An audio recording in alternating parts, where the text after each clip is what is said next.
এলেম যদি আপনি ভালো কাজে ব্যয় করেন, আপনাকে ভালো ফলাফল দিবে। এলেম যদি খারাপ কাজে ব্যয় করে, খারাপ ফলাফল দিবে। ঠিক এরকম আমরাও যদি হতাশ না হয়ে, আমরা পরিবেশের সাথে মিশে না গিয়ে সত্যিকার অর্থে সাহাবায়ে কেরামদের আদর্শে আদর্শবান হয়ে, তাদের ত্যাগের থেকে শিক্ষা নিয়ে, যারা দিন কায়েমের জন্য স্বপ্ন দেখেন, যারা আল্লাহর জমিনে আল্লাহর দিন প্রতিষ্ঠা করতে চান, সত্যিকার অর্থে দিনকে বিজয়ী করতে চান, তাহলে এই অবস্থাগুলো পড়তে হবে, জানতে হবে, নিজেদের জীবনে আনতে হবে। তাহলে ইনশাআল্লাহ আল্লাহ তাআলা সাহায্য করবেন। এই জন্য আমার কথা ছিল যে সাহায্য কখন আসে? পরীক্ষার পরে। পরীক্ষার পরে যারা পরীক্ষা উত্তীর্ণ হয়, আল্লাহ রাব্বুল আলামিন তাদেরকে নেতৃত্ব দান করেন। তেলাওয়াত করেন। ইচ্ছে করলে পৃষ্ঠার শুরু থেকে পড়তে পারেন, 83 নম্বর আয়াত থেকে। সূরা সাফফাত 37 নম্বর সূরা, 37 নম্বর সূরার 83 নম্বর আয়াত থেকে পড়তে পারেন। أعوذ بالله من الشيطان الرجيم. بسم الله الرحمن الرحيم. وإن من شيعته لإبراهيم إذ جاء ربه بقلب سليم إذ قال لأبيه وقومه ماذا تعبدون أئفكا آلهة دون الله تريدون فما ظنكم برب العالمين فنظر نظرة في النجوم فقال إني سقيم فتولوا عنه مدبرين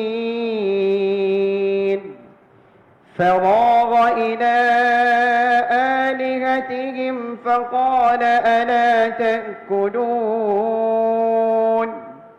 ما لكم لا تنطقون فراغ عليهم ضربا باليمين فأقبلوا إليه يزفون قال أتعبدون ما تنحتون والله خلقكم وما تعبدون قالوا بنوا له بنيانا فألقوه في الجحيم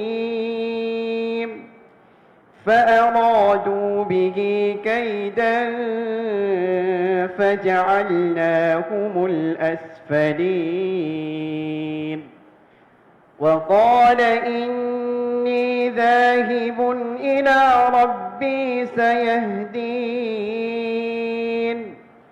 رب هب لي من الصالحين فبشرناه بغلام حليم فلما بلغ معه السعي قال يا بني إني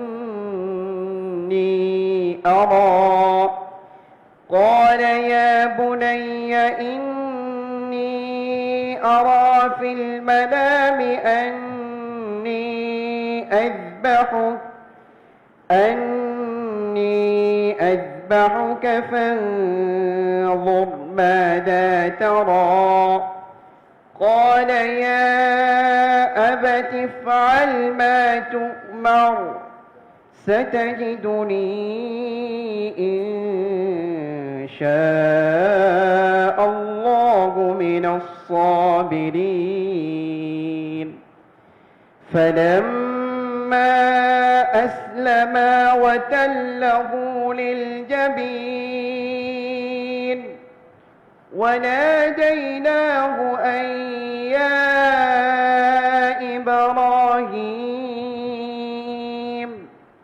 قد صدقت الرؤيا إنا كذلك نجزي المحسنين إن هذا لهو البلاء المبين وفديناه بذبح عظيم وتركنا عليه في الآخرين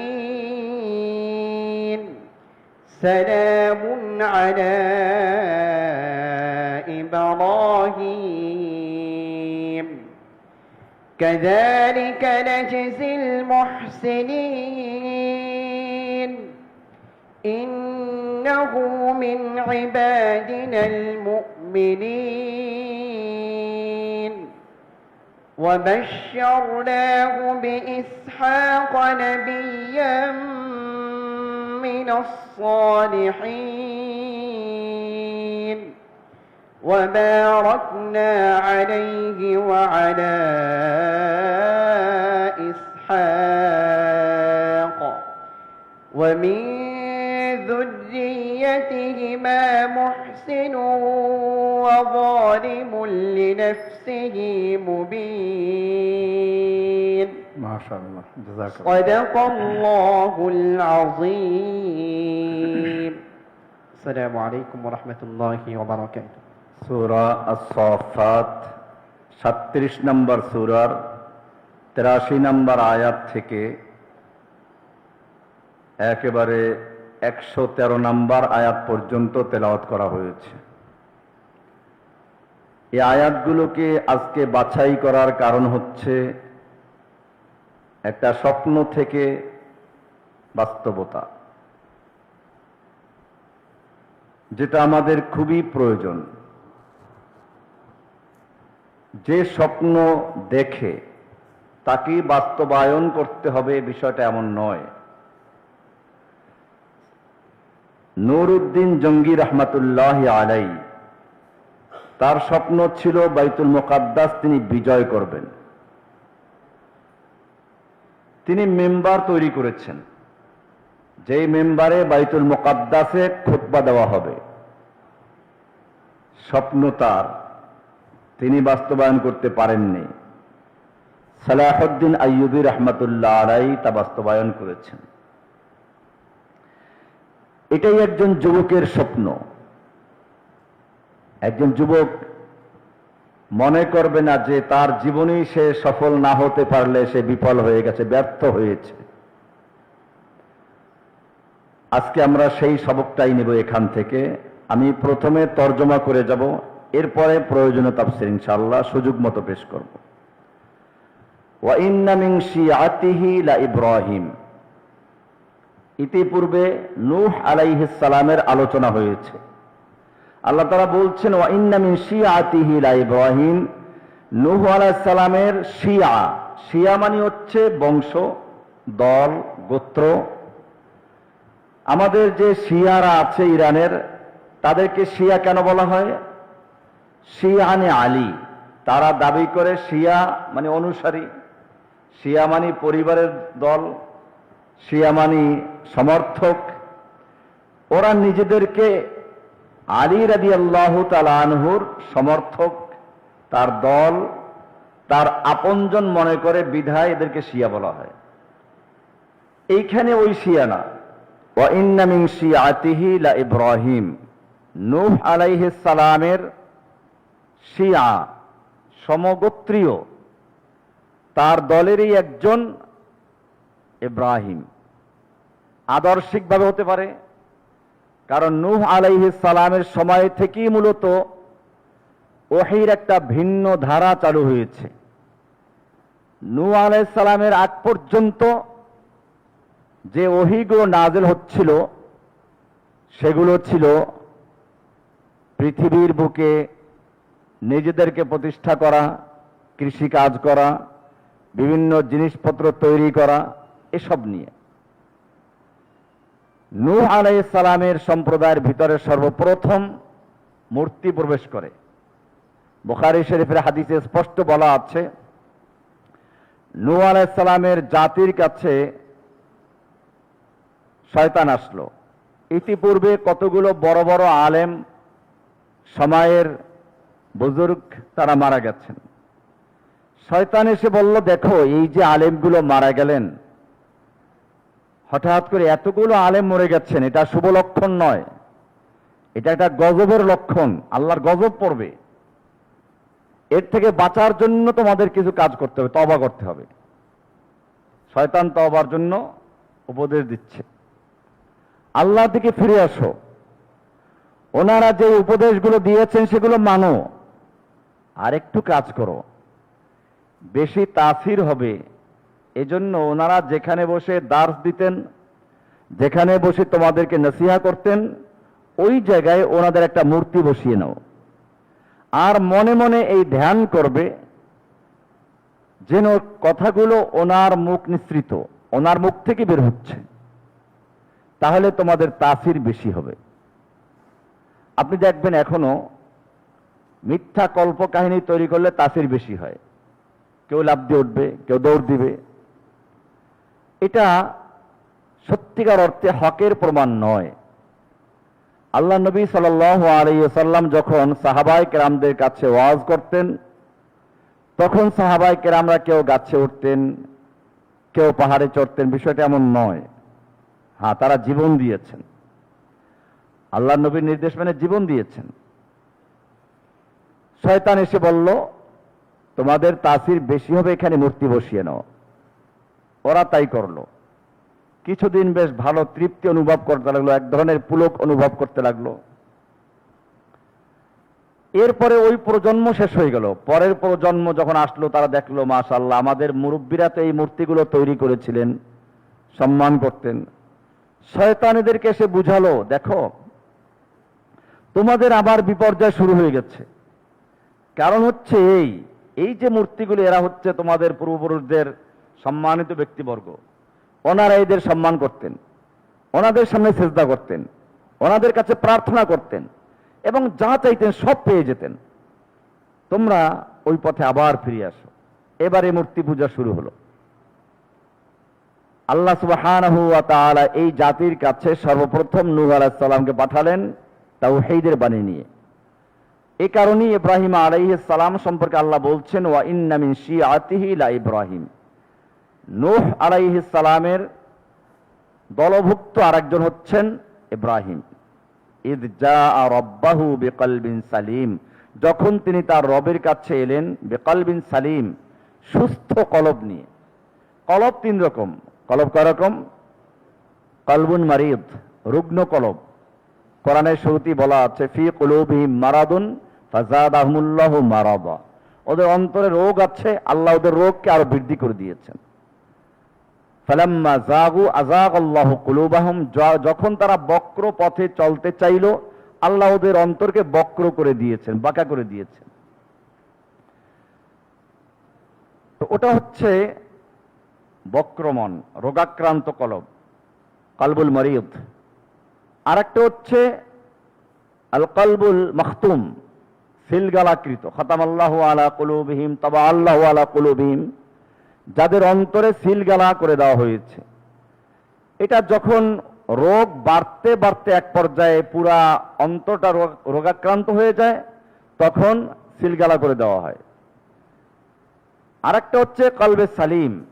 এটা হচ্ছে যারা অন্যায় হয়তো করেই না, অথবা করলে তারা তওবা করে, তওবা করলে আবার তাদের কলবটা সুস্থ হয়ে যায়, পরিচ্ছন্ন হয়ে যায়।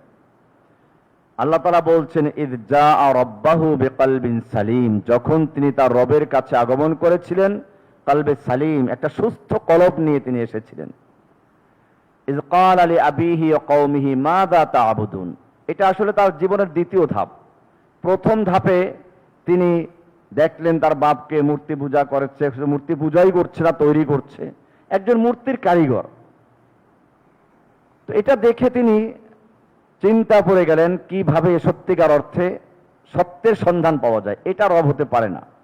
ইতিহাস আপনারা জানেন, তিনি রাতের বেলায় গভীর রাতে চিন্তা করতে লাগলেন, চন্দ্র, সূর্য, তারকা ইত্যাদি দেখে শেষ পর্যন্ত সিদ্ধান্তে আসলেন, ইন্নী ওয়াজ্জাহাতু ওয়াজহিয়া, চন্দ্র সূর্য আমার রব নয়, তারকা আমার রব নয়, বরং এগুলো যিনি সৃষ্টি করেছেন তিনিই আমার রব, আমি তার দিকে মোতাওয়াজ্জ হলাম। এবারে তার দায়িত্ব হলো জাতিকে বোঝানো, প্রথমে বাপকে দিয়ে। ইয ক্বালা লিআবিহি ওয়া কওমিহি মাযা তা'বুদুন, যখন তিনি বললেন তার বাপকে এবং তার কওমকে, তোমরা কিসের ইবাদত করছো? আইফকান আলিহাতান দুনাল্লাহি তুরিদুন, আল্লাহকে বাদ দিয়ে কতগুলো মন গড়া আলিহা তোমরা দেবদেবী বানিয়ে নিয়েছো। ফামা যান্নুকুম বিরাব্বিল আলামিন, রব্বুল আলামিন সম্পর্কে তোমাদের কি ধারণা? ফানাযারা নাযরাতান ফিন নুজুম, এখানে সংক্ষিপ্ত মূলত এর বিস্তারিত বিভিন্ন জায়গায় আছে। তো মূলত মেলার সময় আসলো, কওমের লোকেরা তাকেও দাওয়াত দিল, চলো মেলায় যাই। তিনি বাঁচার জন্য কৌশল অবলম্বন করলেন। এটা সেই কথা, ফানাযারা নাযরাতান ফিন নুজুম, তিনি তারকার দিকে তাকালেন। এটার দুইটা কারণ ছিল। একটা হচ্ছে এই, ওই কওমের লোকেরা তারকায় বিশ্বাসী ছিল।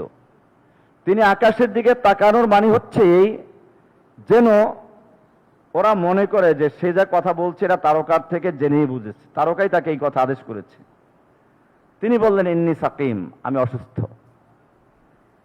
এটা হচ্ছে একটা কৌশল। অথবা আর একটা কৌশল হচ্ছে এই, উনি তারকার দিকে তাকান নাই, উনি তাকিয়েছেন আল্লাহর দিকে। আর দিকে আল্লাহর থেকে হেদায়েত চেয়েছেন, আর ওরা মনে করলো যে তারকার দিকে তাকিয়েছেন। এটাকে বলে তাওরিয়া। এটাকে বলা হয় কি? তাওরিয়া। অর্থাৎ দুটো কথা, একটা কথা তার দুটো অর্থ হতে পারে, একটা বাহ্যিক অর্থ আর একটা অন্তর্নিহিত অর্থ, কৌশলগত অর্থ। আপনি উদ্দেশ্য করেছেন কৌশলগত অর্থটা, আর ওরা বুঝলো বাহ্যিক অর্থটা। এরকম যায় যাচ্ছে। ইব্রাহিম আলাইহিস সালামের ঘটনা এরকম আরো কয়েকটা ঘটনা আছে। এটা একটা। আরেকটা আছে, ওই যে তার স্ত্রীকে বোন বলে পরিচয় দেওয়া, সেখানেও বোনের দুই অর্থ, একটা হচ্ছে দিনী বোন, আরেকটা হচ্ছে মানে কি প্রকৃত বোন। তো ওখানে উদ্দেশ্য ছিল যে দিনী বোন, তার স্ত্রীকে বোন বলে তিনি পরিচয় দিয়েছেন। আরেকটা হচ্ছে এইখানে যেটা আসবে, মূর্তি ভাঙ্গার পরে বাল ফাআলাহু কাবীরুহুম হাযা, বরং এটা এই বড়টাই করেছে। তো এটাও তো বাহ্যিকভাবে মনে হয় মিথ্যা বলেছেন। আসলে ওনার উদ্দেশ্য কাবীর হুম, তারা নিজেকে উদ্দেশ্য, ওদের মধ্যে বড়, বড় মানে নিজে। ওরা বুঝলো বড় মানে বড় মূর্তিটা। তো বলা হচ্ছে ফাকালা ইন্নী সাকিম ফাতাওয়াল্লাউ আনহু মুদবিরিন, ওরা চলে গেল। ইব্রাহিম আলাইহিস সালাম রয়ে গেলেন। এবারে মূর্তিখানা খালি, ওরা সবাই পূজায় চলে গেছে। কারণ ওদের পূজা তো এক জায়গায় সীমাবদ্ধ না, এইখানে দেবদেবীকে, রাজকীয় দেবদেবীকে পুজো করা, এরপর অন্য আনুষ্ঠানিকতা, সেখানে চলে গেল। ইব্রাহিম আলাইহিস সালাম সুযোগ নিলেন। ফারাগা ইলা আলিহাতিহিম ফাকালা আলা তাকুলুন, তিনি তাদের আলেহাদের দিকে গেলেন এবং বলেন আলা তাকুলুন, খাচ্ছ না? তার মানে ওদের সামনে অনেক খাবার ছিল। বোঝা গেল দেবদেবীর সামনে খাবার দেওয়া, মূর্তির সামনে খাবার দেওয়ার প্রথা এটা আগের থেকেই ছিল, এখনো এটা চালু আছে, চলমান আছে। মা লাকুম লা তানতিকুন, খাচ্ছ না কেন? আবার কথাও বলছো না। মা লাকুম লা তানতিকুন, কথা বলছো না কেন? ফারাগা আলাইহিম দারবান বিল ইয়ামিন, এরপর তিনি ডান হাতে থাপ্পড় মারলেন। এরপরে এখানে আর এটা নেই। তো এরপরে যেটা আছে, রাগ ওঠার পরে তিনি কুড়াল নিলেন, এবার সব ভাঙলেন। ভাঙ্গার পরে তিনি বড় মূর্তির গলায় কুড়াল লটকিয়ে চলে গেলেন। লোকেরা আসলো। এবারে দ্বিতীয় পর্যায়ে এটা, ফাআকবালু ইলাইহি ইয়াজিফুন, তারা সবাই দ্রুত চলে আসলো। ইয়াজিফুন একা মুসরিঈন, দ্রুত তারা চলে আসলো। ক্বালা আতা'বুদুনা মা তানহিতুন, তোমরা ইবাদত করছো এমন এক জিনিসের যা তোমরা পাথর খোদাই করে, পাথর দিয়ে তৈরি করছো। আল্লাহু খালাকাকুম ওয়া মা তা'মালুন, তোমাদেরকে এবং তোমরা যা করছো এগুলো সব আল্লাহ তৈরি করছেন। তো শেষ পর্যন্ত তারা যুক্তিতে যখন পারলো না, এর পরের ধাপ, এখানে মাঝখানে অনেক ঘটনা আছে। ক্বালুবনু লাহু বুনিয়ানান, তার জন্য একটা টাওয়ার তৈরি করো, কারণ আগুন প্রজ্বলিত করার পরে কাছে থেকে নিক্ষেপ করা যাবে না, এই জন্য একটা টাওয়ার তৈরি করো, ওখান থেকে তাকে নিক্ষেপ করো। কেউ কেউ বলেছে যে বর্তমানে যে ওই যে কি করে না, ওই যে ঘুরায়, কি বলে ওটাকে, হ্যাঁ ওই দোলনা, যেটা ওই জাতীয় ছিল। তো বলা হলো ক্বালুবনু লাহু বুনিয়ানান ফাআলকুহু ফিল জাহিম, তাকে আগুনে নিক্ষেপ করে দাও। ফাআরাদু বিহি কাইদান, তারা তার সঙ্গে একটা ষড়যন্ত্র করার ইচ্ছে করলো। ফাজআলনাহুমুল আসফালিন, আল্লাহ বলছেন আমি তাদেরকে একেবারে চিরতরে নিম্ন স্তরে করে দিলাম। ওয়াকালা ইন্নী যাহিবুন ইলা রাব্বি সাইয়াহদিন, আমি আমার রবের কাছে যাচ্ছি, তিনি আমাকে পথ দেখাবেন। রব্বি হাবলি মিনাস সালিহিন। এখানে যেটা আসলো তা হচ্ছে ইন্নী যাহিবুন ইলা রাব্বি সাইয়াহদিন, এটা হলো প্রথম তার জীবনের পরীক্ষা, তাকে ঘর থেকে বের করে দেওয়া হয়েছে। বিস্তারিত আবার অন্য জায়গায় আছে, সূরা মারিয়ামে আছে, সেখানে বলা আছে তিনি তার বাপকে দাওয়াত দিলেন, ইয়া আবাতি লিমা তা'বুদু মা লা ইয়াসমালু ওয়া লা ইউবসিরু ওয়া লা ইউগনি আনকা শাইআ, এমন জিনিসের কেন ইবাদত করছো যে দেখে না, শুনে না, কোনো উপকার করতে পারে না। ইয়া আবাতি ইন্নী ক্বাদ জাআনি মিনাল ইলমি মা লাম ইয়াতিকা ফাত্তাবি'নি আহদিকা সিরাতান সাবিয়্যা, আমার আব্বাজান আমার কাছে এমন ইলম আছে এসেছে যা তোমার কাছে নেই, আমার অনুসরণ করো, আমি তোমাকে সঠিক পথ দেখাবো। ইয়া আবাতি লা তা'বুদুশ শাইতান, আব্বাজান তুমি শয়তানের ইবাদত করো না। ইন্না শাইতানা কানা লির-রহমানি আসিয়া, শয়তান তার রবের অবাধ্য। ইয়া আবাতি ইন্নী আখাফু আন ইয়ামাসসাকা আযাবু মিনার রহমান ফাতাকুনা লিশ-শাইতানি ওয়ালিয়্যা, আব্বা আমার মনে হচ্ছে তুমি শয়তানের বন্ধু হয়ে যাবে। এরকম নসিহত করার পরে কি বলল, আরাগিবুন আনতা আন আলিহাতি ইয়া ইব্রাহিম, ইব্রাহিম তুমি কি আমাদের আলেহাদের থেকে মুখ ফিরিয়ে নিচ্ছ, আমাদের দেবদেবীর মুখ ফিরিয়ে নিচ্ছ। লাইল্লাম তাংতাহি, যদি এর থেকে বিরত না থাকো, লাআরজুমান্নাকা, তোমাকে আমি পাথর ছুঁড়ে মারবো। ওয়াহাজুরনি মালিয়া, আমাকে ছেড়ে তুমি অনেক অনেক দূরে চলে যাও, বা অনেক দিনের জন্য চলে যাও, মানে একেবারে চলে যাও, দূরে চলে যাও।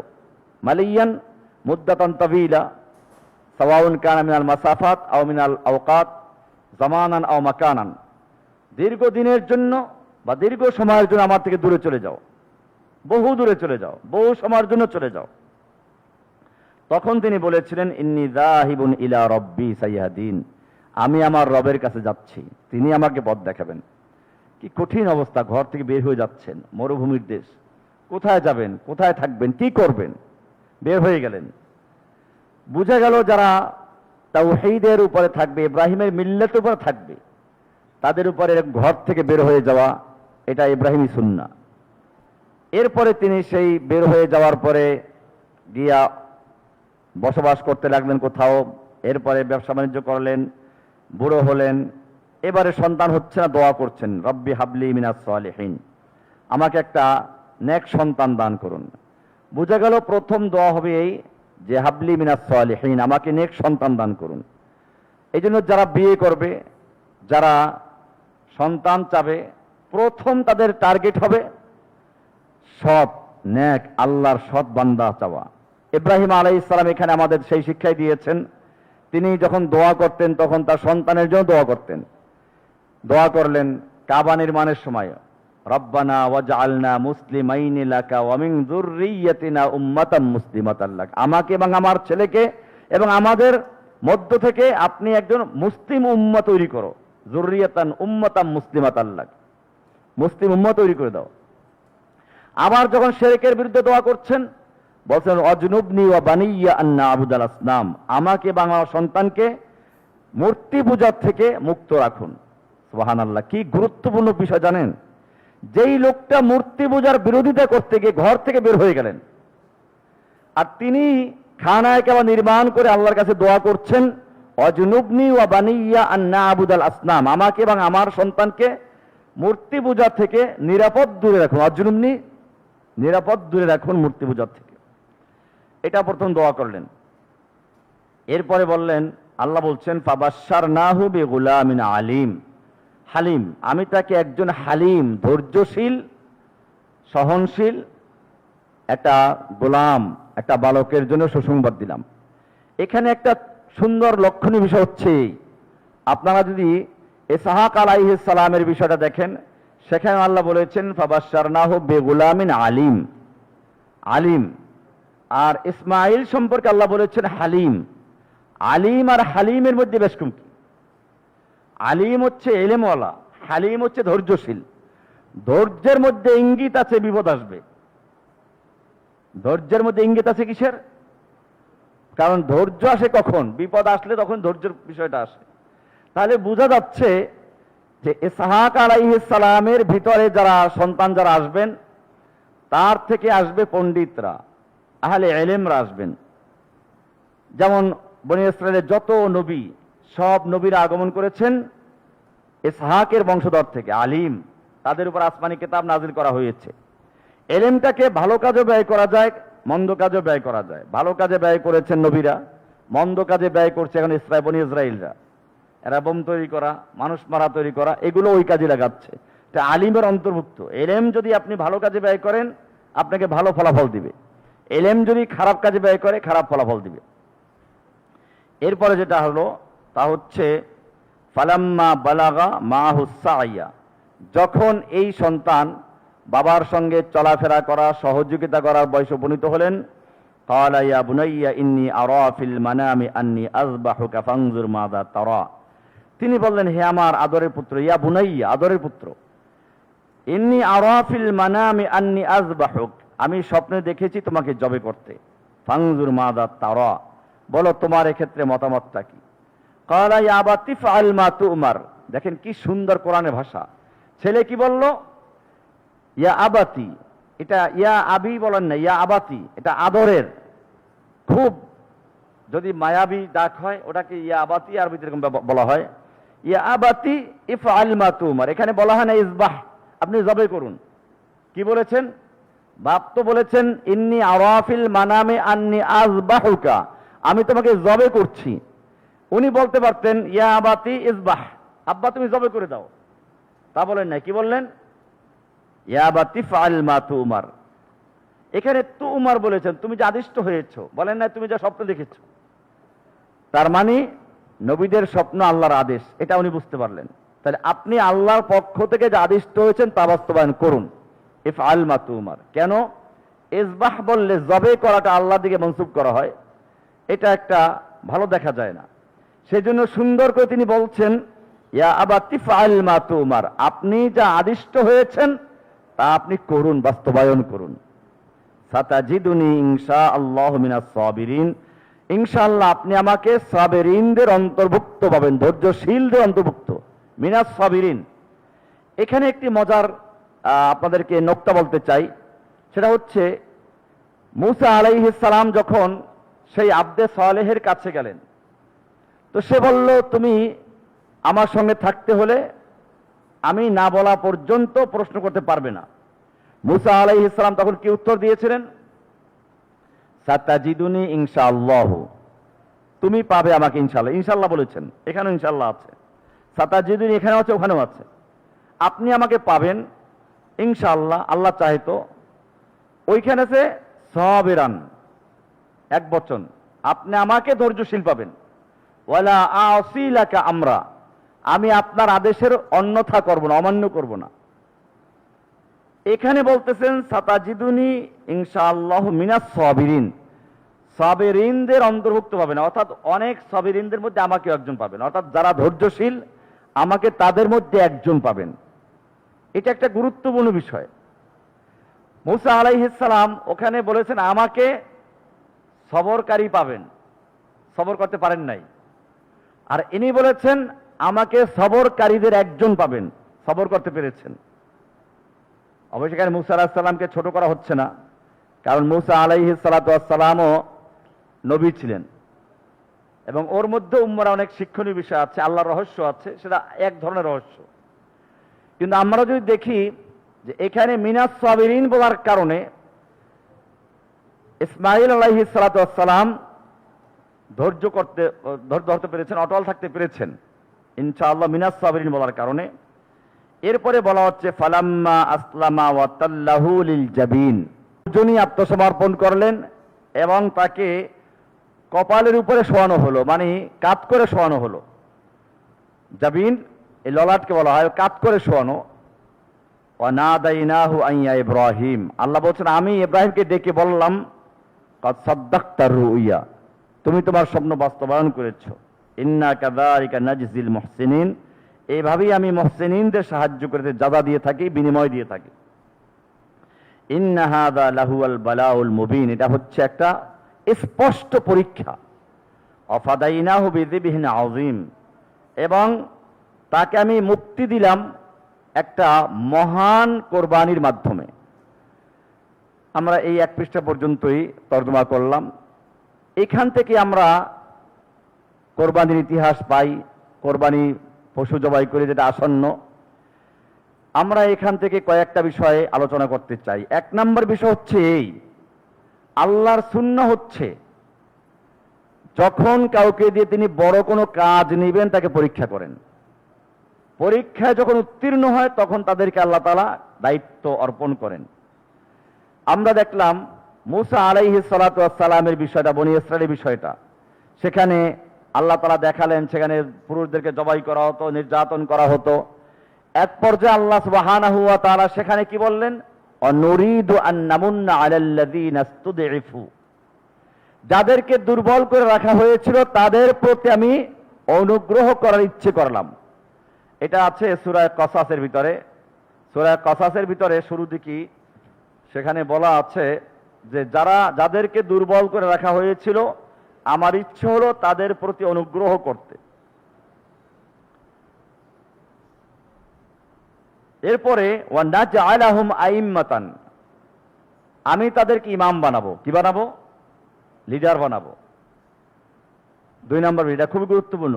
আপনারা যারা নেতৃত্ব দিতে চান, যারা সমাজ বিনির্মাণ করতে চান, যারা সমাজের একামতের দিনের জন্য কাজ করতে চান, মনে রাখতে হবে আল্লাহর এটা সুন্নাহ। আল্লাহ বলছেন নুরিদু আন নামুন্না আলাল্লাযীনা ইসতুদঈফু ফিল আরদ, জমিনে যাদেরকে দুর্বল করে রাখা হয়েছিল আমার ইচ্ছে হলো তাদের প্রতি অনুগ্রহ করতে। ওয়া নাজআলাহুম আইম্মাতান, তাই অনুগ্রহটা কি? তাদেরকে প্রথমত সেই জুলুম নির্যাতন থেকে মুক্তি দেওয়া, সেটা দিলেন পানি পার করার পরে।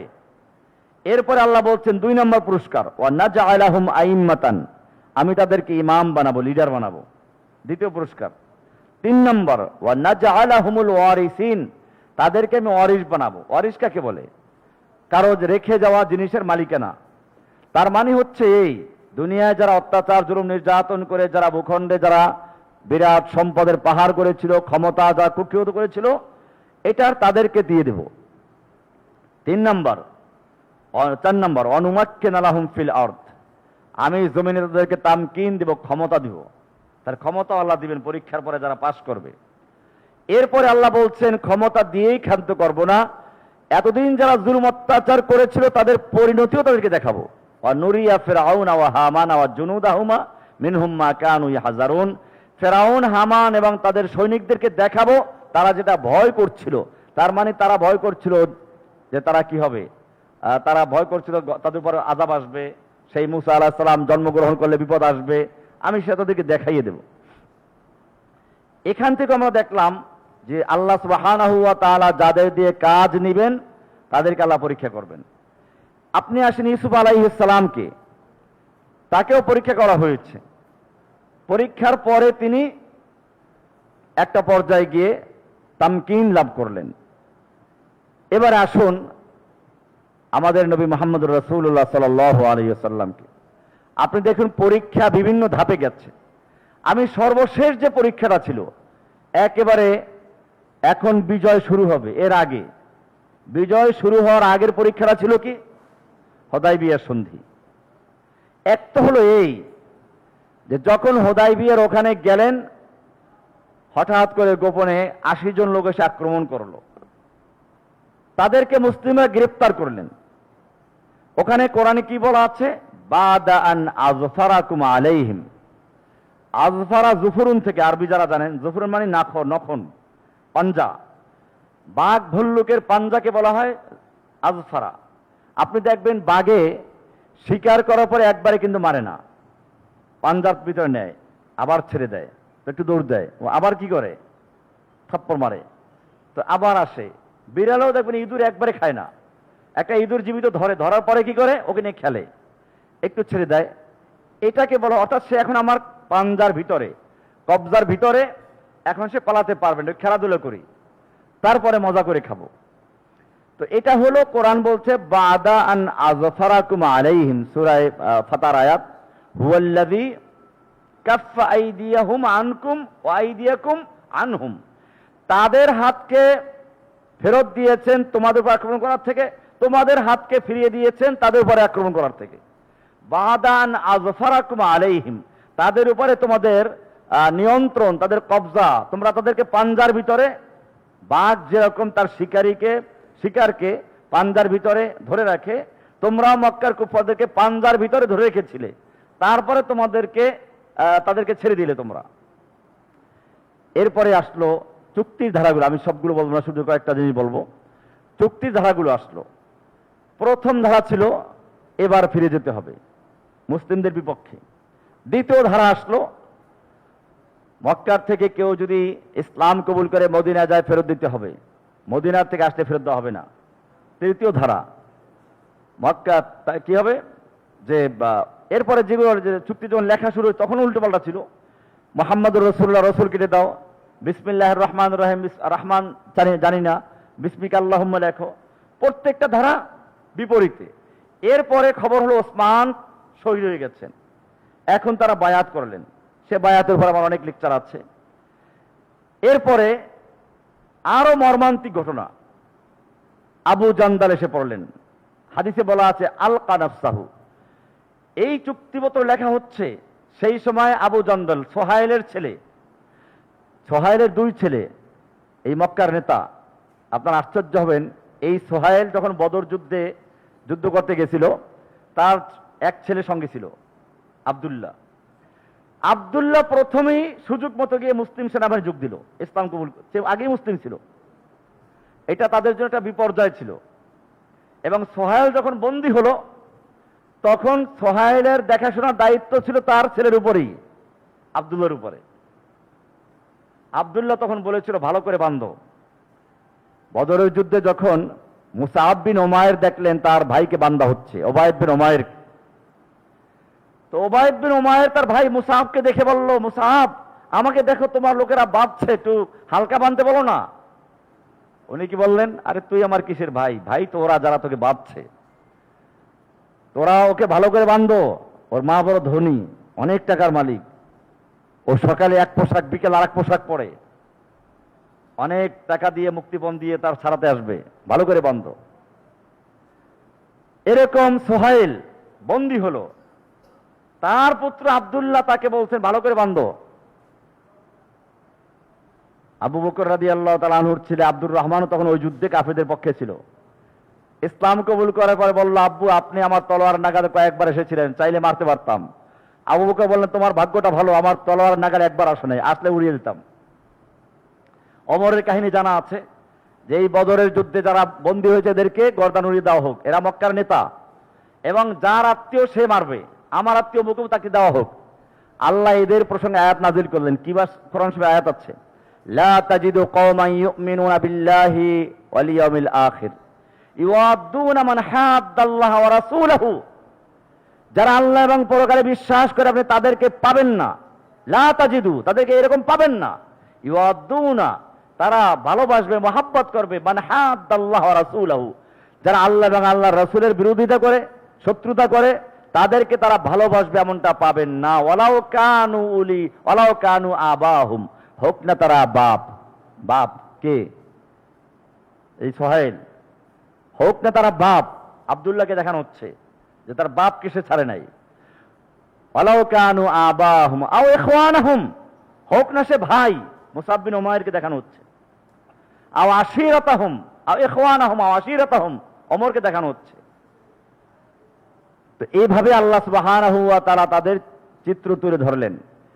এই আবু জান্দল সোহাইলের আরেক পুত্র, সে চলে আসলো শিকল পরা অবস্থায়। সোহাইল তাকে ওখানেই মারধর করা শুরু করলো আর বলল, একে আগে ফেরত দিন। আল্লাহ রাসূল সাল্লাল্লাহু আলাইহি ওয়াসাল্লাম বারবার অনুরোধ করলেন, একে ফেরত দাও। সাহাবায়ে কেরামদের রক্ত টকবক করছে। আপনারা জানেন ওমর রাদিয়াল্লাহু তাআলা আনহু একটা কাজ করেছিলেন, ওনার ঘোড়াটাকে এক জায়গায় রেখে, উটটা রেখে তলোয়ারটা খুলে ওখানে রেখে দিয়ে আসলেন। আর কানে কানে বললেন যে ঘোড়া আছে, ওই উট আছে, তলোয়ার আছে, পারলে তুমি, আমরা পারবো না, আমরা তো এহরাম পরা, আমরা তোমার বাপকে উড়িয়ে দিতে পারবো না। তাছাড়া আমাদের সাথে আলোচনা হচ্ছে, তুমি তো আলোচনার মধ্যে না, আর তুমি এহরাম পরাও না, তলোয়ার আছে, কাজ ছেড়ে দিতে পারো। এই পর্যায়ে চলে গেল। আল্লাহ রাসূল সাল্লাল্লাহু আলাইহি ওয়াসাল্লাম বলছেন, ওকে তুমি আমাদেরকে দিয়ে দাও। কিন্তু বলো না, ওকে না দিলে চুক্তি হবে না। চুক্তিপত্র হলো। এরপরে আল্লাহ রাসূল সাল্লাল্লাহু আলাইহি সাল্লাম দেখেন, যখন বললেন কুমু, দাঁড়াও, ওঠো, ফানহারু, কোরবানি করো, একজনও কোরবানি করছে না। যেই লোকগুলো একটু আগে আল্লাহর নবীর কথার উপরে জীবন দেওয়ার জন্য প্রস্তুত, বায়াত করলেন, এখন আল্লাহ নবী তিনবার বলছেন কুমু ফানহারু, কুমু ফানহারু, ওঠো, কোরবানি করো, কেউ উঠছে না। শেষ পর্যন্ত আপনারা ঘটনা উম্মে সালামার কাছে গেলেন, তিনি পরামর্শ দিলেন আপনি নিজে করুন। আমার এই গল্প করার উদ্দেশ্য না, উদ্দেশ্য হচ্ছে এখানে একটা বড় জিনিস আছে আমাদের জন্য, সেটা হচ্ছে এই, এরপরেই তো মক্কা সেই খয়বর বিজয়ের ঘটনা, এরপরেই মক্কা বিজয়ের ঘটনা, একবার বিজয় শুরু হচ্ছে। তাহলে বিজয়ের আগে আল্লাহ তাআলা এখানে নবীকে কেন আনলেন, কেন এই চুক্তিটা লেখাতে হলো? আল্লাহ তো জানতেন এই স্বপ্ন এবার বাস্তবায়ন হবে না। আল্লাহ নবীকে আগেই বলতে পারতেন যে এই বছর না আগামী বছর যাবেন। এখানে আনলেন কেন? এটা একটা গুরুত্বপূর্ণ অধ্যায় ছিল, যেটা আমাদের সকলের জন্য প্রয়োজন, বিশেষ করে যারা দিন কায়েমের জন্য আমরা কাজ করতে চাই।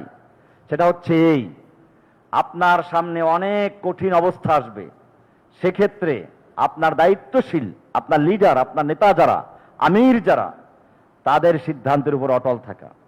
এইখানে যদি 1400 সাহাবায়ে কেরাম একটু হট্টগোল শুরু করতেন, নিয়ন্ত্রণ করা সম্ভব ছিল? শুধুমাত্র ওমর রাদিয়াল্লাহু তাআলা আনহু তার কিছুটা বহিঃপ্রকাশ করলেন, কিভাবে? আদবের সাথে, ইয়া রাসূলুল্লাহ, আলাস্তান্তা রাসূলুল্লাহ, আপনি কি আল্লাহ রাসূল নন? আমাদের কোরআন কি সত্য নয়? আমরা কি সত্য দিনের উপর নই? আমরা যুদ্ধ করে শহীদরা আমরা কি জান্নাতে যাব না? ওরা জাহান্নাম যাবে না? আল্লাহ রাসূল সাল্লাল্লাহু আলাইহি ওয়াসাল্লাম বলছেন আনা রাসূল, আমি আল্লাহর রাসূল। উনি আবার গেলেন আবু বকরের কাছে, আবু বকর, তিনি কি আল্লাহ রাসূল নন? আমাদের কোরআন কি সত্য নয়? আমরা মরলে শহীদ, আর ওরা জাহান্নামী নয় কি? আবু বকর কি উত্তর দিলেন? হুয়া রাসূলুল্লাহ, তিনি আল্লাহর রাসূল। চুপ হয়ে গেলেন।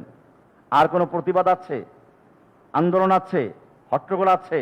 কিছুই নেই। তাহলে বুঝতে হবে আল্লাহ সুবহানাহু ওয়া তাআলা একটা বড় পরীক্ষা নিয়েছেন, যে এই সময়ে সিদ্ধান্তকর মুহূর্তে, আবেগের মুহূর্তে নিয়ন্ত্রণ করা, হুকুম মেনে নেওয়া, এই আনুগত্যের পরীক্ষাটা হচ্ছে এখানে। যখন পাশ করলেন সবাই, এবারে আল্লাহ সুবহানাহু ওয়া তাআলা খয়বর বিজয় করে দিলেন, অভাব নাই। এরপরে মক্কা বিজয় হচ্ছে, ইন্না ফাতাহনা লাকা ফাতহাম মুবিনা।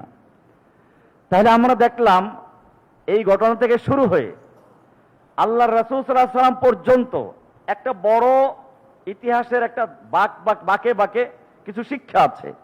সেটা হচ্ছে এই, ইব্রাহিম আলাইহিস সালাম থেকে একটা স্বপ্ন শুরু হয়েছে, কাবা নির্মাণ করলেন, তাওহীদের মার্কাজ। তাকে আওয়াজ দিতে বলা হলো, আযান দিতে বলা হলো, আযযিন ফিন নাস, এখানে আসবে ইয়াতুকা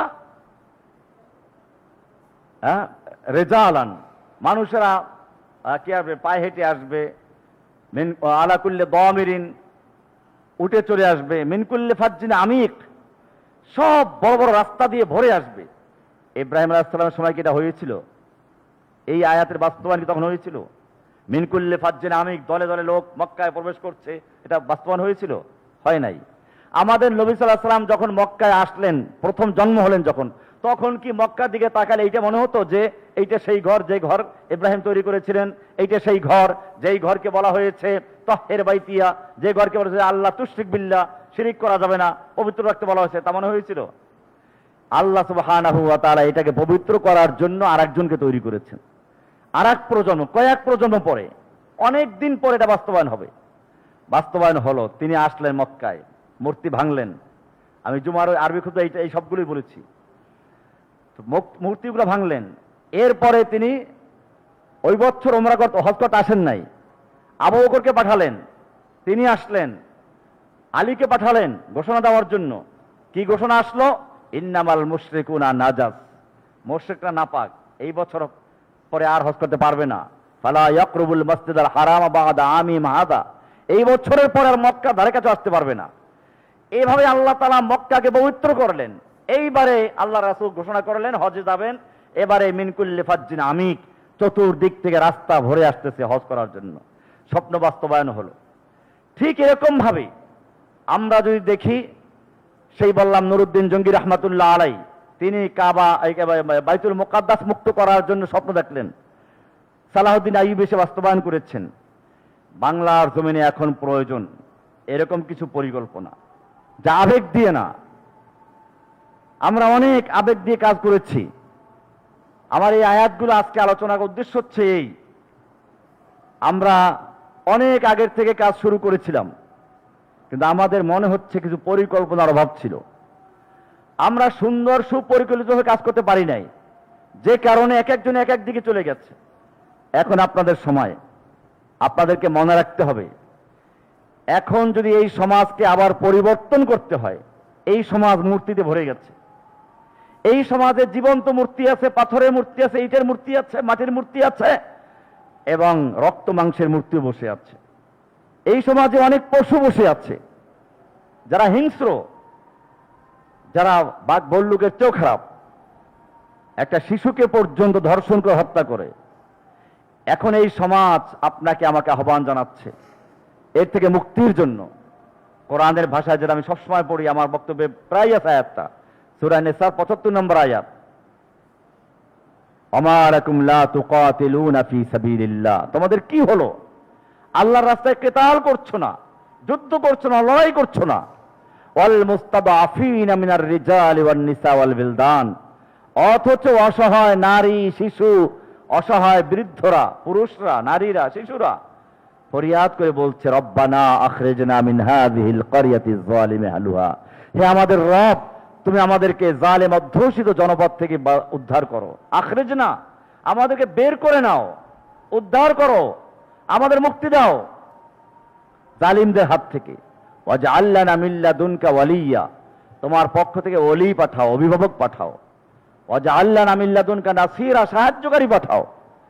এই সাহায্যকারী আসবে কোত্থেকে? আহ্বান আসছে, আহ্বান ফিলিস্তিন থেকে, আহ্বান কাশ্মীর থেকে, আহ্বান এখন পুরো পশ্চিম বাংলা থেকে। এটা মনে রাখবেন, আপনি আমি চুপচাপ থাকলেও দুশ্মন বসে নাই। দুশ্মন পরিকল্পনা করেছিল, দুশ্মন পরিকল্পনা করেছিল বাবরি মসজিদ ভাঙবে, এবং সেজন্য তারা তাদের কর্মযজ্ঞ চালিয়েছে এবং পরিবেশ তৈরি করেছে। এবং তারা এমন একটা সময় এসে ভেঙ্গেছে যখন মুসলিম বিশ্ব প্রতিবাদ করেছে, মিছিল মিটিং করেছে, আর কিছুই করার কোনো ছিল না। নীরব দর্শকের মতো কয়েকদিন চিল্লাপাল্লা করে শেষ পর্যন্ত ঠান্ডা হয়ে চলে গেছে, মেনে নিয়েছে। তাদের পরিকল্পনা ছিল জম্মু কাশ্মীরের 370 ধারাকে বাতিল করে ওটাকে হিন্দুস্তানের সাথে পুরো একাকার করে দেওয়া। তাদের এই স্বপ্ন তারা বাস্তবায়ন করেছে। এটার জন্য তারা পরিকল্পনা গ্রহণ করেছে, পরিবেশ তৈরি করেছে, এবং এমন এক সময় তারা বাস্তবায়ন করেছে যখন মুসলিম নেতৃবৃন্দগুলো ফেলফাল করে তাকিয়েছিল, কিছুই করার ছিল না। সেই মেহবুবা, সেই মুফতি সাইদ, তারা কোথায় ছিল? তাদেরকেও তো গ্রেফতার করেছিল। কিন্তু এই লোকগুলোই যারা কাশ্মীরের মুসলিমদের সাহায্যের জন্য এগিয়ে এসেছিল, তাদেরকে জঙ্গিবাদে তকমা দিয়ে, এরহাবি তকমা দিয়ে তাদেরকে কোণঠাসা করেছে, নির্যাতন করেছে, হত্যা করেছে। এবারে তোমাদের সামনে আরেকটা বড় জিনিস, এটা মনে রাখবে, কাশ্মীর তারা নিয়েছে, বাবরি মসজিদ ভাঙবে তারা ভেঙেছে, এবারে তাদের টার্গেট বাংলাদেশ নিয়ে নেওয়া। তাদের আগের স্বপ্ন ছিল তারা বাংলাদেশটাকে দখল করবে না, বরং এটাকে একটা ভুটান, সিকিম এরকম একটা করদ রাজ্য বানাবে, তাদের পুতুল সরকার থাকবে। কিন্তু দেখলো যে না, এটা মাঝে মধ্যে উল্টাপাল্টা হতে পারে। এই হাসিনাকে যেভাবে সরাই দিল, তাহলে এটা ওরকম আর চলবে না, এখন পুরোটা দখল করতে হবে। আর সে প্ল্যান নিয়ে তারা কাজ করে যাচ্ছে। আপনারা জানেন, ইতিমধ্যেই তারা তাদের নতুন সংসদে নতুন ম্যাপ বসিয়েছে। সেই ম্যাপের ভিতরে অখণ্ড ভারতের মধ্যে বাংলাদেশ তাদের রাষ্ট্র হিসেবে, তাদের অংশ হিসেবে তারা দেখিয়েছে। আপনি কি মনে করেন যে অন্যগুলো যেরকম বাস্তবায়ন করেছে এটা বাস্তবায়ন হবে না? না হওয়ার কি আছে? এই জাতির যারা ওই এদেশকে মুক্ত করার জন্য, তাদেরকে তৈরি করার জন্য যারা বক্তব্য দেয়, তাদেরকে বলে সন্ত্রাসী। এই জাতি তাদেরকে জেলে ঢুকিয়েছে, এই জাতি তাদের খুনে রঞ্জিত করেছে। আমি একথা বলতে বাধ্য, এই জাতির উপর আল্লাহর গজব আসন্ন যদি তওবা না করে। কারণ এই জাতি তাদের সূর্য সন্তানদেরকে জেলে ঢুকিয়েছে, এই জাতি তাদের সূর্য সন্তানদেরকে হত্যা করেছে, তাদের রক্ত দিয়ে এই জাতিকে রঞ্জিত করেছে। সেজন্য মনে রাখবেন, আজকে যারা পরিবেশ তৈরি করে দিচ্ছে, আমরা সবাই জানি সেই নবাব সিরাজউদ্দৌলাকে হত্যা করল নির্মমভাবে কিছু গাদ্দাররা। আমি বলবো, নবাব সিরাজউদ্দৌলার কবর তার নানা নিজে তৈরি করেছে। ইতিহাস পড়েন। মুসলিম যারা ধনী ছিল, জমিদার ছিল, তাদের জমিদারি কেড়ে নিয়ে হিন্দুদেরকে জমিদারি বসিয়ে দিয়েছে। তার মন্ত্রী পরিষদ থেকে মুসলিমদেরকে সরিয়ে দিয়ে হিন্দুদেরকে বসিয়েছে। এইভাবে গাদ্দারদেরকে তার চতুর্পাশে বসিয়েছে। এরপরে তার নাতিকে জবাই করা হবে, হত্যার দাবি করে কবর তো সেই তৈরি করেছে। এটা ইতিহাসের স্বাভাবিক ব্যাপার ছিল এটা। এমনি ভাবে আজকে বাংলাদেশে আমাদের লোকেরা কিছু মিছিল মিটিং করছে, আর ওরা তৈরি হচ্ছে। ওদের দেশে তৈরি হলে অস্ত্র ট্রেনিং নেওয়া হচ্ছে, এটা দোষের না, ওরা সন্ত্রাসী না, কারণ ওরা হিন্দু। আর এদেশে যদি কেউ জেহাদের লেকচার দেয় তাহলে সেও সন্ত্রাসী, কারণ সে মুসলিম। এবং এটা আমার আক্ষেপ ছিল না যদি দুশ্মনরা বলে, দুশ্মন তো বলবি। আমার হিন্দুদের জন্য আপত্তি নাই, তাদের উপর ক্ষোভ নাই। কি জন্য জানেন? তারা তো করবেই, তাদের কাজ এটা। তারা তাদের ধর্মকে বিজয়ী করে ছাড়বে, তারা বাবরি মসজিদ ভাঙবে, তারা 70 দ্বারা 370 বাতিল করবে, তারা বাংলাদেশ নিবে। এটা তাদের স্বপ্ন থাকবে, এটা স্বাভাবিক। কাজে তারা তাদের কর্মসূচিতে তারা এগিয়ে যাচ্ছে, এটা আশ্চর্যের কিছু না। আশ্চর্য হচ্ছে আমার জাতির উপরে, যারা বুঝে না তাদের নিয়ে আমার কোন চিন্তা নেই। আফসোস হচ্ছে আমার ওই জাতিকে নিয়ে, যারা আমাদেরই রক্তে মাংসে তৈরি, আমাদেরই চেহারা, আমাদের লেবাস, দাড়ি টুপি আছে, তারাও যখন যারাই আল্লাহ নবীর সুন্নাহর কথা বলে, যখন বাতিলে মোকাবেলায় তৈরি হওয়ার কথা বলে, তখন তাদেরকে মানহাজি বলে উপহাস করে। যখন আমরা দেখি এমন কিছু লোকদেরকে যারা আল্লাহ রাসূলের তরিকা, রাসূলের সুন্নাহ মোতাবেক দিন কায়েমের কথা যারা বলে, তাদেরকে তুচ্ছ তাচ্ছিল্য করে যাচ্ছে। এমনকি আমাদেরকে না, খোদ কোরআনের আয়াতের উপরে তারা আপত্তি করে যাচ্ছে। আপনারা দেখেছেন, গত বছর একজন তো বলেই ফেললেন, যিনি 50 বছর ধরে বুখারী পড়ান, একটা ইসলামী দলের প্রধান, তিনি বলে ফেললেন বদর যুদ্ধে কি লাভ হয়েছে, কয়জন ইসলাম কবুল করেছে। তিনি তো বুখারী পড়ান,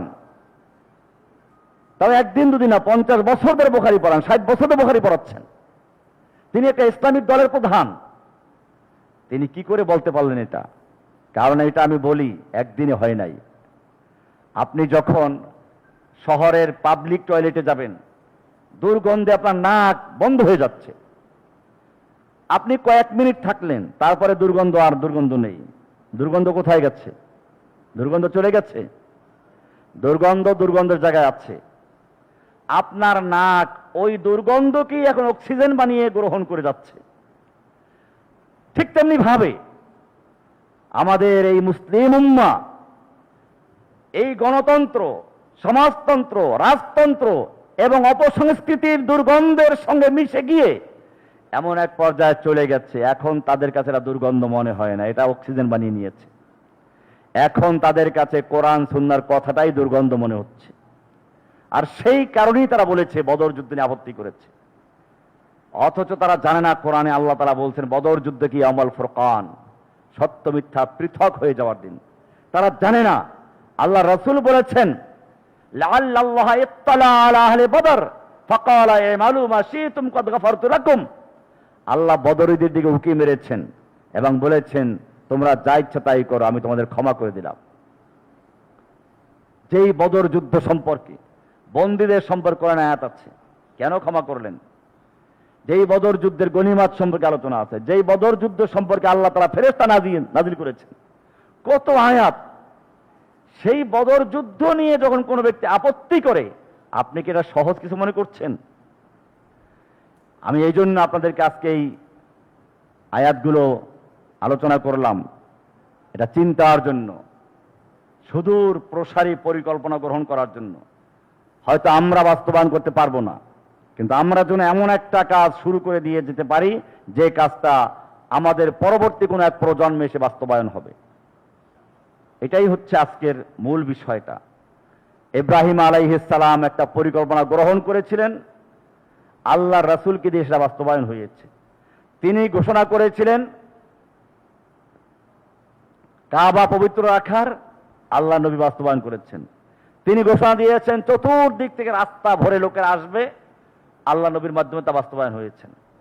ঠিক এরকম আমরাও যদি হতাশ না হয়ে, আমরা পরিবেশের সাথে মিশে না গিয়ে সত্যিকার অর্থে সাহাবায়ে কেরামদের আদর্শে আদর্শবান হয়ে তাদের ত্যাগের থেকে শিক্ষা নিয়ে, আমি আপনাদেরকে যদি বলি, আপনি সূরা হাসরটা দেখেন, এখানে আল্লাহ সুবহানাহু ওয়া তাআলা এই যে সেই হুদায়বিয়ার সন্ধির পরে যখন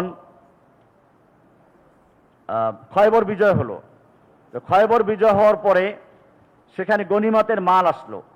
আপনি গনিমতের মালের বন্টন পদ্ধতি নিয়ে যদি আপনি দেখেন, আল্লাহু আকবার, সূরা হাসরের 6 নম্বর আয়াত থেকে আছে, ওমা আফা আল্লাহু আলা রাসূলিহি মিনহুম ফামা আওজাফতুম আলাইহি মিন খায়রিন ওয়ালা রিকাবিন ওয়ালাকিন, এখান থেকে আছে মা আফা আল্লাহু আলা রাসূলিহি মিন আহলিল কুরা ফালিল্লাহি ওয়ালির রাসূল। প্রথম হচ্ছে দেখুন, যেই আনসাররা মদিনাবাসীরা ওহুদের যুদ্ধে বেশিরভাগ মারা গেছিল কারা? আনসাররা। আনসাররা মারা যাওয়া মানে একটা ঘরের কর্তা মারা যাওয়া, তাদের একটা তলোয়ার যাওয়া মানে একটা বড় কিছু চলে যাওয়া, একটা পরিবার ধ্বংস হয়ে যাওয়া। বদরের যুদ্ধে একই অবস্থা। যেই লোকগুলো মুহাজিরদের জায়গা দিলেন, স্থান দিলেন, বাড়ি ঘর ছেড়ে দিলেন, খাদ্যের ব্যবস্থা করলেন, এখন মাল হাতে আসছে। এখন প্রথম অগ্রাধিকার কাদের ছিল? আনসারদের। এখন দেখেন আল্লাহ কি বলছেন, ফালিল্লাহি, মাল আল্লাহর জন্য। ঠিক আছে, আল্লাহর জন্য। আল্লাহর জন্য কি সেটা ভিন্ন বিষয়। অলির রাসূল, ঠিক আছে, এটা অলিদিল কোরবা। তারপরে আনসারদের কথা না, অলিদিল কোরবা, ওয়াল ইয়াতামা, ওয়াল মাসাকিন, ইবনিস সাবিল ইত্যাদি বললেন। তাহলে এরপরে আনসারদের কথা আসবে, এটা তো স্বাভাবিক। কিন্তু এরপরে কি আনসারদের কথা আছে?